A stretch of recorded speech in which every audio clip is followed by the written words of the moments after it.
திருமணமான தம்பதிகளுக்கு இந்த தவக்காலம் கொடுக்கின்ற செய்தி. இயேசு உங்களுக்கு மையமாக இருக்கின்றார். உங்கள் அன்பிற்கு மையமாக இருக்கின்றார்.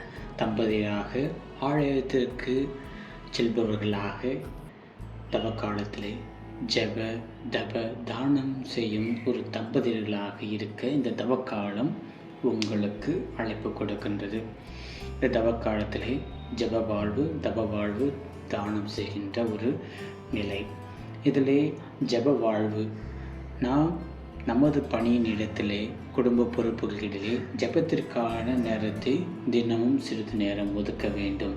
இதிலே விவிலியம் வாசித்தல், அதற்கடுத்ததாக சிறு ஜபங்கள் நாம் ஜபிக்கிறது வழியாக நாம் ஆண்டவருடைய அன்பை சம்பாதிக்கின்றோம். அது மட்டுமல்ல, திருப்பலியிலே முடிந்தவரை கலந்து கொண்டு அருட்சாதனை பங்கு பெறுகின்ற தம்பதிகளாக வாழவும், புனிதர்களுடைய வரலாறை வாசித்து தியானிக்கின்ற ஒரு தம்பதிகளாக வாழ இந்த தவக்கால முயற்சி நமக்கு இந்த ஜபத்திலே நாம் ஆண்டவரிடம் அண்டி வர, அருகில் செல்ல, அவர் அன்பை சுவைக்க ஒரு கருவியாக அமைகின்றது. இரண்டாவதாக உண்ணா நோன்பு. நமக்கு பிடித்த உணவை தவிர்த்தல். அதை தவிர்த்துவிட்டு தேவையில்லா அந்த உணவுகளை நாம் தவிர்ப்பதை விட்டுவிட்டு நமக்கு பிடித்த அந்த உணவை நாம் தவிர்த்துவிட்டு அதிலிருந்து வருகின்ற ஒரு சிறு தொகையை நாம் தானமாக செய்யிருக்கின்றோம். அல்லது அந்த உணவு உண்டான அந்த பொருட்களை தேவையில் இருக்கின்ற அந்த மக்களுக்கு கொடுப்பதன் வழியாக நாம் இந்த தவ முயற்சியை நாம் நிறைவு செய்கின்றோம். அடுத்ததாக இன்னொரு தவம் இருக்கின்றது, முக்கியமானது ஒன்று. நமக்கு தேவையில்லா குணநலங்களையும் நடத்தைகளையும் விட்டுவிட்டு நாம் அன்பாக பேசுகின்ற ஒரு நிகழ்வு. அதற்கடுத்ததாக இந்த சமூக வலைதளங்கள், டிவி, வீடியோ கேம் இதெல்லாம் நாம் தவிர்த்து விட்டு இருப்பது ஒரு பெரிய நோன்பாக. அதற்கடுத்ததாக என்னோடு இருக்கின்ற துணையை எதிர்மறையாக பேசாமல் இருப்பது, கீழ்த்தரமாக அவர்களை தீர்ப்பிடுவது, தவறாக பேசுகின்ற ஒரு வார்த்தையை தவிர்த்தல் நலன் பயக்கும். இதெல்லாம் ஒரு வகையிலே நோன்புதான். அதற்கடுத்ததாக தானம் செய்தல்.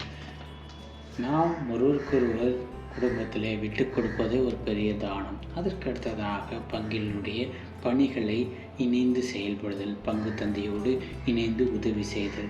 நான் வாலண்டியாக நான் செய்கின்றேன் என்று செய்யக்கூடிய அந்த ஒரு தானம்.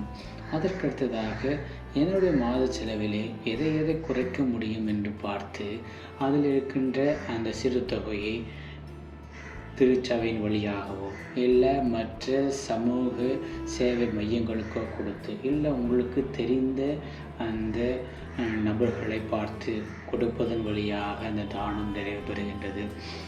ஆண்டவர் இயேசு கிறிஸ்து எளிமையாக வாழ நமக்கு அழைப்பு விடுக்கின்ற அந்த காலத்திலே எளிமையான உடை, தேவையில்லாத பொருட்களை நாம் வாங்குவது, தேவையில்லாத இந்த கேளிக்கைகளை தவிர்த்து தவக்காலத்திலே ஆண்டவருக்கு நம்மையே முழுமையாக கொடுக்க இந்த 3 முயற்சிகளும் மந்திரங்களும் நமக்கு உதவி செய்கின்றது.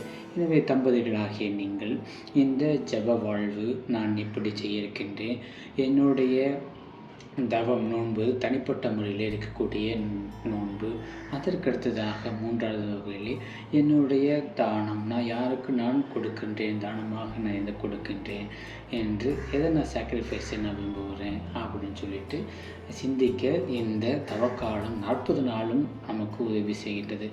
தினந்தோறும் இந்த 3 செயல்களிலே 3 மந்திரமாக மனதில் எடுத்துக்கொண்டு தினமும் இந்த 3 காரியங்களை செய்ய இந்த திருச்சபை அழைப்பு விடுக்கின்றது.